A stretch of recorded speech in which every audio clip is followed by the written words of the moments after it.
So hi friends, ఎలా ఉన్నారు? నేను మీ హేమంత్. ఈరోజు మనం తమిళ్లో బ్లాక్ బస్టర్ అయిన జీవి మూవీని ఎక్స్ప్లెయిన్ చేసుకుందాం.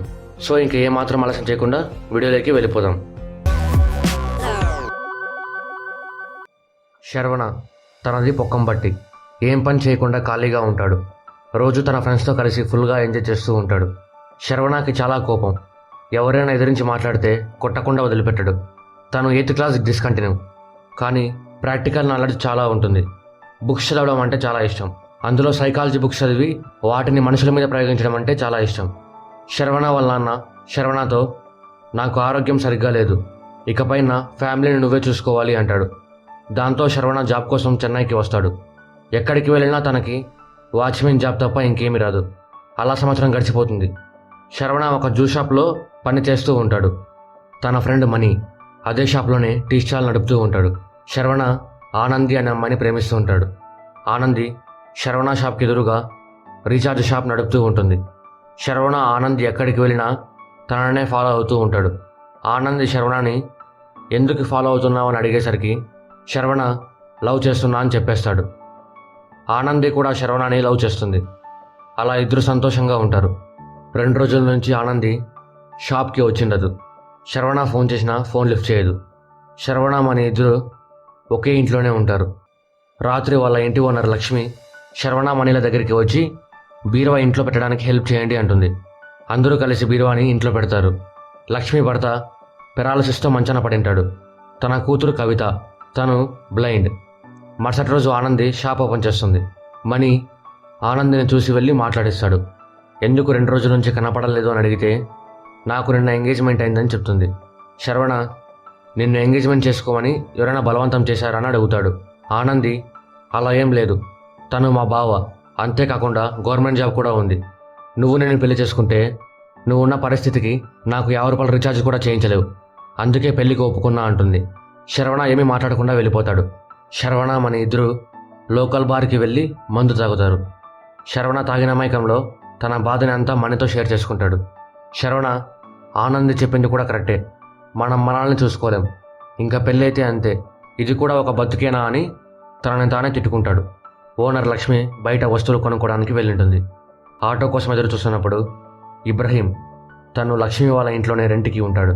తను లక్ష్మిని చూసి ఇంటి దగ్గర డ్రాప్ చేశాను రండి అని పిలుచుకొని వెళ్తాడు. దారిలో ఇబ్రహీం లక్ష్మిని కవిత పెళ్లి పనులు ఎలా జరుగుతున్నాయని అడుగుతాడు. లక్ష్మి బాగానే జరుగుతున్నాయంటూ కట్నం కింద 50 తులాల బంగారం ఇస్తున్నామంటుంది. దారిలో ఇద్దరికి యాక్సిడెంట్ అవుతుంది. కానీ అదృష్టం బాగుండి దెబ్బలు ఏమీ తగిలిండవు. మళ్ళీ ఇంటికి వచ్చేస్తారు. అక్కడికి వెళ్ళాక చూసుకుంటే లక్ష్మి పర్సు ఉండదు. లక్ష్మి ఇబ్రహీంతో చెప్తుంది, ఇబ్రహీం మీరు ఇక్కడే ఉండండి, నేను వెళ్ళి చూసొస్తా అని యాక్సిడెంట్ అయిన ప్లేస్కి బయలుదేరతాడు. బార్ నుంచి శరవణమని ఇంటికి వచ్చేటప్పుడు శరవణ ఇంటికి ఫోన్ చేసి, నాకు జాబ్ నచ్చలేదు, ఇంటికి వచ్చేస్తా అంటాడు. దానికి వాళ్ళ అమ్మ, ఎందుకు వచ్చేస్తావు, అక్కడే పని చేసుకో అని మందలిస్తుంది. దానికి శరవణకి కోపం వచ్చి మొబైల్ని నేలకేసి కొడతాడు. మళ్ళీ దానికోసం వెతుకుతున్నప్పుడు శరవణకి పర్స్ కనిపిస్తుంది. దానిలో ఒక కీ అలాగే డబ్బు ఉంటుంది.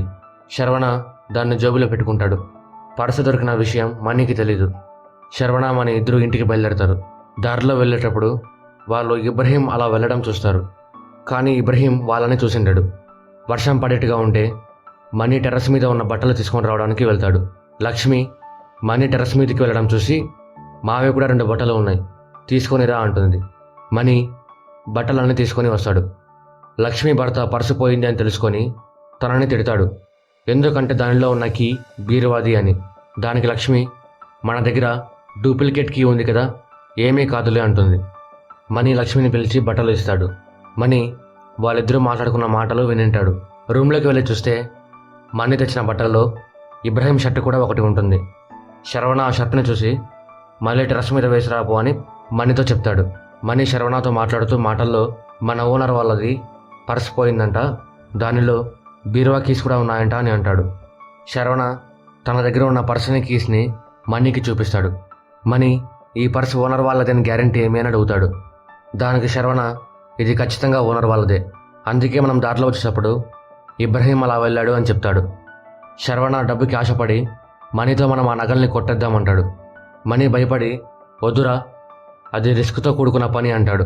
శరవణ, మనం దొంగతనం చేసినా భయపడాల్సిన అవసరం లేదు, ఎందుకంటే పోలీసులు ఎంక్వైరీకి వచ్చినప్పుడు ఓనర్ పోగొట్టుకున్న కీస్ గురించి పోలీసులతో చెప్తుంది.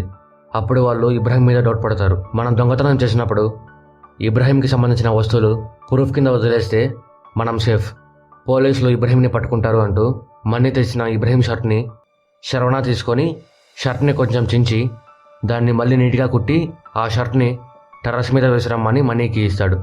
మనీ శరవణని మనం ఆ నగలని ఎలా కొట్టేస్తున్నామని అడుగుతాడు. దానికి శరవణ లక్ష్మి రోజు సాయంత్రం 6 గంటలకి గుడికి వెళ్తుంది, అప్పుడు మనం ఇంట్లోకి వెళ్ళి నగలు కొట్టేద్దామంటాడు.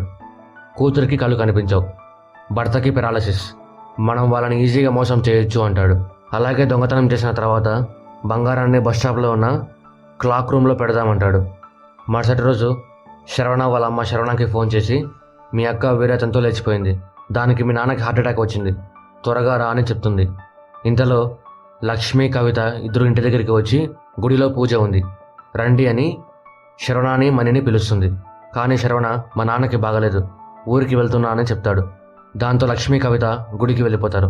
శరవణ ఇదే టైం అనుకొని మనీని అక్కడే ఉండమని లక్ష్మి ఇంట్లోకి వెళ్ళి బంగారం దొంగతనం చేస్తాడు. ఆ దొంగతనం ఇబ్రహీం చేసినట్టు ప్రూఫ్ అక్కడ వదిలి వస్తాడు.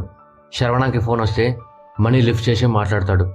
శరవణ వాళ్ళమ్మ వాళ్ళ నాన్న చనిపోయాడు అని చెప్తుంది. శరవణ నగలు తీసుకొని రాగానే మణి తనకి వాళ్ళ నాన్న చనిపోయిన విషయం చెప్తాడు. శరవణ ఊరికి బయలుదేరతాడు. మణి గుడికి వెళ్ళి లక్ష్మితో శరవణ వాళ్ళ నాన్న చనిపోయిన విషయం చెప్తాడు. శరవణ ఇంటికి వెళ్తాడు. వాళ్ళ అక్క నాన్న చనిపోయాడని తెలుసుకొని ఇంటికి వస్తుంది. శరవణ వాళ్ళమ్మ అక్కని కొడుతుంటే శరవణ కాంప్రమైజ్ చేసి ఇంట్లోకి పిలుచుకొని వస్తాడు. లక్ష్మి ఇంట్లో బంగారం పోయిన విషయం తెలుసుకొని పోలీసులకి చెప్తుంది. పోలీసులు వచ్చి మొత్తం అంతా చెక్ చేస్తారు. పోలీసులకి ఇబ్రహీం షర్ట్ పీస్ కొంచెం అక్కడ దొరుకుతుంది.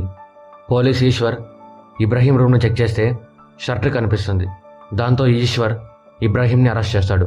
అలాగే ఈశ్వర్ అపార్ట్మెంట్స్లో కొంతమందిని ఎంక్వైరీ చేస్తాడు. మనీ మీద డౌట్ వచ్చి మనీని స్టేషన్కి పిలుచుకొని వెళ్తాడు. ఆఫీసర్ మనీని ఎంక్వైరీ చేసి మీ ఫ్రెండ్ ఎక్కడ అని అడుగుతాడు. మనీ తను వాళ్ళ నాన్న చనిపోయి ఉంటే ఇంటికి వెళ్ళాడు అని అంటాడు. ఈశ్వర్ శరవణ వాళ్ళ ఊర్లో ఉన్న స్టేషన్కి ఫోన్ చేసి శరవణ వాళ్ళ నాన్న చనిపోయాడో లేదో కనుక్కోమంటాడు. పోలీసులు ఎంక్వైరీ చేసి శరవణ వాళ్ళ నాన్న చనిపోవడం నిజం సార్ అని అంటాడు. ఈశ్వర్ మనీతో మీ ఫోన్ నెంబర్లో అక్కడ రాసి వెళ్ళు, అలాగే నీ ఫ్రెండ్ వస్తానంటే ఇద్దరు ఒకసారి స్టేషన్కి రండి అని చెప్పి పంపిస్తాడు. శరవణ వాళ్ళ అమ్మని కాంప్రమైజ్ చేసి వాళ్ళ అక్కని బావని ఇంట్లోనే ఉండమంటాడు. శరవణ మళ్ళీ చెన్నైకి వచ్చేస్తాడు. మనీ శరవణతో నువ్వు చెప్పినట్టే ఇబ్రహీంని లోపల వేశారు, కానీ ఇబ్రహీం వాళ్ళ అంకుల్ పొలిటీషియన్ అంట, అందుకే ఒక్క రోజులోనే బెయిల్ మీద బయటికి వచ్చాడు. ఆ తర్వాత ఇబ్రహీం రూమ్ ఖాళీ చేసి వెళ్ళిపోయాడు అంటూ ఆఫీసర్ మన ఇద్దరిని ఒకసారి స్టేషన్కి రమ్మన్నాడు అంటాడు. దానికి శరవణ ఒకసారి వెళ్ళి కలుద్దాం, లేకపోతే మన మీద డౌట్ వస్తుంది అంటాడు. శరవణ బంగారాన్ని క్లాక్ రూమ్లో దాచిండాడు. వాళ్ళ ఇంట్లో వాళ్ళ నాన్న ఫోటో దగ్గర దాచింటాడు. ఇద్దరు స్టేషన్కి వెళ్తారు. ఈశ్వర్ ఇద్దరిని ఎంక్వైరీ చేస్తాడు. ఈశ్వర్ మనీతో నీ ఫోన్ ఎందుకు పనిచేయడం లేదు అని అడుగుతాడు. మనీ నా ఫోన్ పోయింది సార్, కొత్త మొబైల్ కొనుక్కోవాలి అంటాడు. యాక్చువల్గా మనీ సెల్ని ఎవరు కొట్టేసింటారు. శరవణనే మనీ సెల్ని తీసుకొని పారేసింటాడు. ఎందుకంటే పోలీసులు నెంబర్ తీసుకున్నారు అంటే ఆ ఫోన్స్ని ఖచ్చితంగా ట్యాప్ చేస్తూ ఉంటారు. మనీ నోరు జారితే ఇబ్బంది అవుతుందని మొబైల్ని తీసుకొని పారేసింటాడు. శరవణ మనీకి కొత్త మొబైల్ కొనిస్తాడు. లక్ష్మి శరవణకి ఫోన్ చేసి ఒకసారి ఇంట్లోకి రమ్మంటుంది. లక్ష్మి కవిత ఇద్దరు బాధపడుతూ ఉంటారు. లక్ష్మి శరవణతో అమ్మ ఎలా ఉంది అని అడిగి నేను నా భర్తని పెళ్లి చేసుకోవడానికి ఇంట్లో నుంచి పారిపోయి వచ్చాను, అది తెలిసి మా నాన్న హార్ట్ అటాక్తో చనిపోయాడు. నేను మా నాన్న చావుకి వెళ్తే మా అమ్మ ఇంట్లోకి కూడా రానిలేదు. మా తమ్ముడి అమ్మకి అర్థమయ్యేలా చెప్పి ఇంట్లోకి పిలుచుకొని వెళ్ళాడు అని చెప్తుంది. అలాగే నా తమ్ముడు సింగపూర్లో ఉంటాడు, వాడు రేపు ఇక్కడికి వస్తున్నాడు, వాడికి కోపం ఎక్కువ, ఏమైనా అంటే పట్టించుకోవద్దు అంటుంది. శరవణ సరే అని చెప్పి రూమ్లోకి వెళ్తాడు. శరవణ మనీని మా అక్క లేచిపోయిన విషయం ఎవరికైనా చెప్పావా అని అడుగుతాడు. మనీ నేను మీ నాన్న చనిపోయిన విషయం మాత్రమే చెప్పాను, మీ అక్క గురించి చెప్పలేదు అంటాడు. శరవణ మరి మా అక్క లైఫ్లో జరిగింది ఓనర్ లైఫ్లో కూడా ఎలా జరిగింది అని ఆలోచనలో పడిపోతాడు. శరవణ వాళ్ళ అక్క శరవణకి ఫోన్ చేసి నేను జాతకం చూపించాను, నాకు పుట్టబోయేది ఆడపిల్ల అని చెప్తుంది. దానికి శరవణకి తను కూడా బ్లైండ్గా పుడుతుందేమో అని భయం స్టార్ట్ అవుతుంది. శరవణ మన ఇంట్లో ఉన్నప్పుడు లక్ష్మి తమ్ముడు ఖదీర్ రూమ్లోకి వచ్చి ఎవరు మీరు, ఏం పని చేస్తుంటారు అని ఇద్దరిని బెదిరిస్తాడు. శరవణ ఖదీర్ లక్ష్మి తమ్ముడు అని ఏమీ అనడు. లక్ష్మి వచ్చి ఖదీర్ని పిలుచుకొని వెళ్తుంది. ఖదీర్ బెదిరించేసరికి మనీ ప్యాంట్ తడిచిపోతుంది. శరవణ మనీ బయటికి వెళ్ళాలి అని బస్టాప్లో ఉన్నప్పుడు ఆనంది శరవణని చూసి వచ్చి మాట్లాడుతుంది. నా పెళ్ళి క్యాన్సిల్ అయింది. నా బావ నన్ను కాదు అని తను ప్రేమించిన అమ్మాయిని పెళ్లి చేసుకున్నాడు. నాకు ప్రేమ విలువ అర్థమైంది అని శరవణతో అంటుంది. శరవణ ఏమీ మాట్లాడకుండా నా బస్సు వచ్చింది, నేను వెళ్ళాలి అని చెప్పి వచ్చేస్తాడు. ఖదీర్ శరవణాని మణిని పిలిచి కోపడినందుకు సారీ చెప్తాడు. మా అక్క చెప్పింది మీరు చాలా మంచివాళ్ళు అని అంటూ అలా కొంచెంసేపు మాట్లాడతాడు. మాట్లాడిన తర్వాత శరవణ సరే అని చెప్పి రూమ్కి బయలుదేరతాడు. రూమ్కి వెళ్ళేటప్పుడు శరవణ మణి మాట్లాడుకుంటుంటే ఖదీర్ చాటుగా ఉండడానికి ట్రై చేస్తాడు. కానీ ఇద్దరు ఖదీర్ని చూస్తారు. శరవణ తనతో జాగ్రత్తగా ఉండాలి అనుకుంటాడు. పోలీస్ ఈశ్వర్ అపార్ట్మెంట్లో తనకి డౌట్ వచ్చిన ప్రతి ఒక్కరిని స్టేషన్కి పిలుస్తాడు. కానిస్టేబుల్ వచ్చి మనీని స్టేషన్కి పిలుచుకొని వెళ్తాడు. అది శరవణ చూసి పోలీసులు కొడితే మనీ నిజం చెప్పేస్తాడు అని భయం వేసి తనకంటే ముందుగా స్టేషన్లోకి వెళ్ళి ఈశ్వర్తో నాకు ఒకటి మీద అనుమానం ఉంది సార్. 1 నెల క్రితం మా అపార్ట్మెంట్ దగ్గర తిరిగేవాడు. వాడి ఫేస్ నాకు గుర్తుంది అంటాడు. ఈశ్వర శరవణతో ఇది బయట వాళ్ళ పని కాదు, మీ అపార్ట్మెంట్లో ఒకరిది. మనీ స్టేషన్లోకి వస్తాడు. ఈశ్వర్ వాళ్ళందరి గురించి ఎంక్వైరీ చేసి అందరింటికి పోలీసులని సర్చింగ్కి పంపిస్తాడు. కానీ ఏమీ దొరకదు. లక్ష్మి స్టేషన్లోకి వచ్చి వీళ్ళనెందుకు సార్ ఇంట్రాగేషన్ చేస్తున్నారు, వీళ్ళు మంచివాళ్ళు, వదిలేయండి అంటుంది. ఈశ్వర్ లక్ష్మితో మీ తమ్ముడు ఫోర్స్ చేసి కేసుని డీల్ చేయమంటాడు. మీరు మాత్రం మేము ఎంక్వైరీ చేసే వాళ్ళని వదిలేయమంటారు. పోలీసులంటే తమాషాగా ఉంది అంటూ లక్ష్మిని తిట్టి అందరినీ వదిలేస్తాడు. ఖదీర్కి శరవణ మనీ మీద డౌట్ వచ్చి ఇన్ఫర్మేషన్ బయటికి లాగాలి అని ఇద్దరిని బార్కి పిలుచుకొని వెళ్తాడు. మనీ బార్లో ఏసీ వస్తుంటే ఫుల్గా నిద్రపోతాడు. ఖదీర్ శరవణతో నీ ఫ్రెండ్ని చూస్తుంటే నాకు నా ఫ్రెండ్ కుమార్ గుర్తుకొస్తున్నాడు, కానీ వాడు ట్రైన్ యాక్సిడెంట్లో చనిపోయాడు అని చెప్తాడు. ఖదీర్ శరవణని మీ ఊరు ఎక్కడా అని అడుగుతాడు. శరవణ పొక్కంబట్టి అనగానే ఖదీర్ నా ఫ్రెండ్ కుమార్ది మీ ఊరి పక్కన ఉన్న నడువ కొట్టాయి అంటూ నేను వాడు పైకి ఎదగడానికి చాలా కష్టపడ్డామంటాడు. ఖదీర్ పని ఉంటే వేరే ఊరికి వెళ్తాడు. శరవణ కూడా వాళ్ళ నాన్న పెద్ద కర్మ చేయాలి అని ఊరికి బయలుదేరతాడు. అలాగే శరవణ మనీతో బంగారం అమ్మి డబ్బు తీసుకొని వస్తా అని చెప్తాడు. శరవణకి ఖదీర్ లైఫ్లో తన లైఫ్లో పరిస్థితులు ఒకేలా ఉండటం చూసి క్యూరియాసిటీ పెరిగిపోయి ఖదీర్ కుమార్ గురించి తెలుసుకోవడానికి నడువు కొట్టాయికి వెళ్తాడు. శరవణ కుమార్ ఇంటికి వెళ్ళి ఎంక్వైరీ చేస్తే దొంగతనం కేసులో పోలీసులు ఖదీర్ని కుమార్ని అరెస్ట్ చేసినట్టు తెలుస్తుంది. శరవణ ఊర్లో వాళ్ళని ఎంక్వైరీ చేసి మొత్తం తెలుసుకుంటాడు. బంగారం దొంగతనం జరిగిన జమీందార్ ఇంటికి వెళ్ళి దొంగతనం గురించి అడుగుతాడు. జమీందార్ అది చేసింది మా ఇంట్లో పనిచేసే మురుగనే, కానీ పోలీసుల ఎంక్వైరీలో బంగారం కొంచెం కూడా వెనక్కి రాలేదు అంటాడు. శరవణ జమీందార్ ఇంట్లో ఏదో చూసి షాక్ అవుతాడు. శరవణ ఇంటికి వెళ్ళి వాళ్ళ నాన్న పెద్ద కర్మ చేసి మళ్ళీ చెన్నైకి వస్తాడు. మనీ శరవణతో బంగారం సేఫ్గానే ఉందా, బంగారం అమ్మేశావా అని అడుగుతాడు. దానికి శరవణ మనీతో నేను బంగారం దొంగతనం చేద్దాం అనుకున్న టైం నుంచి ఇప్పటి వరకు నా లైఫ్లో ఏం జరిగిందో మన ఇంటి ఓనర్ లైఫ్లో కూడా అదే జరిగింది. శరవణ మనీతో నేను బంగారం దొంగతనం చేయడం వలన ఇలా జరిగిందా లేదా దానికి వేరే రీజన్ ఏమైనా ఉందా అని తెలుసుకోవడానికి ట్రై చేశాను. నాకు అప్పుడు తెలిసింది ఏమి అంటే నేను తర్వాత జరిగే పరిస్థితులని ఆపచ్చు అని. ఆ మాటలు విని మనీ శరవణతో నాకు కొంచెం కూడా అర్థం కాలేదు అంటాడు. దానికి శరవణ మా అక్కకి ఏమైతే జరిగిందో మన ఇంటి ఓనర్కి కూడా అదే జరిగింది. నేనేం చేశానో ఖదీర్ కూడా అదే చేశాడు. ఇంకా కరెక్ట్గా చెప్పాలి అంటే ఖదీర్ ఏం చేశాడో నేను కూడా అదే చేస్తున్నా అంటాడు. అంటే ఇప్పుడు ఉన్న పరిస్థితుల్లో ఖదీర్ని కుమార్ని నువ్వు నేను రిప్లేస్ చేసామంటాడు. అంటే ఖదీర్ నేను, కుమార్ నువ్వు అంటాడు. కుమార్ రైలు యాక్సిడెంట్లో చనిపోయాడు. ఇవన్నీ ఆలోచిస్తున్నప్పుడు నాకు ఒక డౌట్ వచ్చింది. నాలాగే ఖదీర్ కూడా ఎందుకు దొంగతనం చేసి ఉండకూడదు అని. అందుకే ఖదీర్ గురించి తన ఫ్రెండ్ కుమార్ గురించి తెలుసుకోవడానికి వాళ్ళ ఊరికి వెళ్ళి ఎంక్వైరీ చేశాను. ఖదీర్ కుమార్ ఒకే దగ్గర పనిచేసేవాళ్ళు. ఒక జమీందార్ ఇంట్లో దొంగతనం చేసినందుకు ఇద్దరిని అరెస్ట్ చేశారు. వాళ్ళతో పాటు పోలీసులు జమీందార్ దగ్గర పనిచేసే మురుగన్ని కూడా అరెస్ట్ చేశారు. కానీ పోలీసులు తర్వాత ఖదీర్ని కుమార్ని వదిలేశారు. ఖదీర్ కుమార్ దొంగతనం చేసి మురుగన్ మీదికి వేశారు, మనం అబ్రహం మీదికి వేసినట్టు. జమీందార్ ఇంటికి వెళ్ళినప్పుడు నాకు ఒక విషయం తెలిసింది. అది ఏమి అంటే మా నాన్న జమీందార్ కొడుకు అని. అసలు ఏం జరిగిందో అని మా అమ్మని అడిగాను. మా అమ్మ నాతో మురగా నా పని చేసిండడు అని మీ నాన్న మీ తాతతో గొడవ పడ్డాడు. కానీ మీ తాత అది వినలేదు. మీ తాత మీ నాన్నతో వేరే కాస్ట్ అమ్మాయిని పెళ్లి చేసుకున్నా నేను ఏమీ అనలేదు.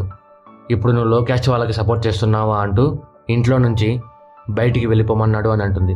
మీ నాన్న కూడా మీ తాత కొడుకు అని చెప్పుకోవడం కంటే పేద రైతులని చెప్పుకోవడానికే ఇష్టపడేవాడు అని చెప్తుంది. శరవణ మణితో ఈ పరిస్థితులు ఇలానే ఉంటే త్వరలో నువ్వు చనిపోతావు అంటాడు. దానికి మణి నవ్వుతూ, అంటే ఇప్పుడు మీ బావకి పెరాలసిస్ అలాగే మీ అక్క కూతురికి బ్లైండ్ వస్తుందా అని అడుగుతాడు. మణి శరవణతో, నిజం చెప్పాలి అంటే నువ్వు చాలా పిచ్చిగా ఆలోచిస్తున్నావు, కొంపదీసి బంగారం వెనక్కి చేయడానికి ప్లాన్ వేస్తున్నావు అని అడుగుతాడు. దానికి శరవణ, నేను బంగారం తిరిగి ఇస్తే వాళ్ళు నన్ను వదిలేస్తారనుకుంటున్నావా? బంగారం బస్టాండ్లో ఉన్న క్లాక్ రూమ్లో పెట్టా, రిసిప్ట్ నా పర్సులోనే ఉంది అంటూ నేను మాత్రమే ఈ పరిస్థితులని ఆపగలను, కానీ ఎలాగో తెలియడం లేదు అంటాడు. మణి దాని గురించి ఆలోచిస్తూ పడుకుంటాడు. శరవణ పొద్దున్నే లేచి చూస్తే మణి ఉండడు. క్లాక్ రూమ్ రిసిప్ట్ కూడా ఉండదు. దానికి శరవణ రెడీ అయ్యి బయటికి వెళ్దామని చూస్తే కవిత వాళ్ళ ఇంట్లో సూసైడ్ అటెంప్ట్ చేస్తుంది. మా అమ్మ కష్టాలన్నిటికీ నేనే కారణమని. శరవణ కవితని హాస్పిటల్కి పిలుచుకొని వెళ్తాడు. శరవణ బాగా ఆలోచించి, నేను కవితని పెళ్లి చేసుకుంటే ఈ పరిస్థితులన్నీ ఇక్కడే ఆగిపోతాయి అనుకొని శరవణ లక్ష్మి దగ్గరికి వెళ్ళి, నాకు కట్నం వద్దు, కవితని పెళ్లి చేసుకుంటా, నాకు ఇచ్చి పెళ్లి చేస్తారా అని అడుగుతాడు. లక్ష్మి ఒప్పుకొని తన తమ్ముడు కదీర్కి ఫోన్ చేస్తుంది. కదీర్ వాడి గురించి ఎంక్వైరీ చేయకుండా పెళ్లికి ఎలా ఒప్పుకున్నావని అంటాడు. శరవణ లక్ష్మి దగ్గర ఫోన్ ఇప్పించుకొని కదీర్తో వాళ్ళ నాన్న పేరు తాత పేరు చెప్తాడు. కదీర్ భయపడి పెళ్లికి ఒప్పుకుంటాడు. శరవణ రూమ్కి వెళ్ళగానే మణి బ్యాగ్ తీసుకుని వచ్చింటాడు. కానీ దాంట్లో బంగారం ఉండదు. దానికి మణి శరవణాన్ని అనుమానిస్తాడు. శరవణ కూడా మణిని అనుమానిస్తాడు. ఇద్దరు బంగారం నువ్వు తీసావంటే నువ్వు తీసావని కొట్టుకుంటారు. సంవత్సరం తర్వాత శరవణ కవితని పెళ్లి చేసుకొని షేరాట నడుపుతూ సంతోషంగా ఉంటాడు. వాళ్ళ అక్కకి కూతురు పుట్టింటుంది. బావ రోజు ఆఫీస్కి వెళ్ళి వస్తుంటాడు. చాలా రోజుల తర్వాత శరవణ మణి కలుసుకుంటారు. శరవణకి మణి మీద కోపం ఉండదు, ఎందుకంటే ఆ బంగారం తనకు తీసేంత ధైర్యం లేదు అని. నిజం చెప్పాలి అంటే మణి క్లాక్ రూమ్ నుంచి బంగారం ఉన్న బ్యాగ్ని తీసుకొని బస్సులో వచ్చేటప్పుడు బ్యాగ్ని పైన పెట్టి నిద్రపోతాడు. తన పక్కన కూర్చొని ఉన్న వాళ్ళది కూడా సేమ్ బ్యాగ్. వాళ్ళు ఆ బ్యాగ్ వాళ్ళదే అనుకొని తీసుకొని వెళ్ళిపోతారు. మణి నిద్రలేచక చూసుకుంటే బంగారం ఉండదు. బ్యాగ్ పోయింది అని చెప్తే శరవణ చంపేస్తాడు అని అలా చేసింటాడు. శరవణ మణిని మాట్లాడిస్తాడు. ఇద్దరు మళ్ళీ కలిసిపోతారు. ఆ బంగారం ఉన్న బ్యాగ్ ఒక ఫ్యామిలీకి చిక్కుంటుంది. భార్య ఆ బంగారం చూసి పోలీసులకి ఇచ్చేద్దామంటుంది. కానీ భర్త, దేవుడు మనం మన పాపని సరిగ్గా చూసుకోలేమని తెలిసి మనకి దీన్ని ఇచ్చాడు, మన పాపని సరిగ్గా చూసుకోమను, ఇక నుంచి ఇది మనదే అంటాడు. ఆ ఫ్యామిలీ ఎవరిది అంటే జమీందార్ దగ్గర పనిచేసిన మురుగందే. అలా మూవీ ఎండ్ అవుతుంది. మూవీ లింక్ కామెంట్స్లో ఉంటుంది. సో ఇది ఫ్రెండ్స్ జీవి మూవీ గురించి స్టోరీ మీకు బాగా అర్థమైంది అనుకుంటున్నాను. అలాగే ఎవరైనా లైక్ చేయండి, మీ ఫ్రెండ్స్ అండ్ ఫ్యామిలీతో షేర్ చేయండి, సబ్స్క్రైబ్ చేయడం మాత్రం మర్చిపోకండి. Thank you.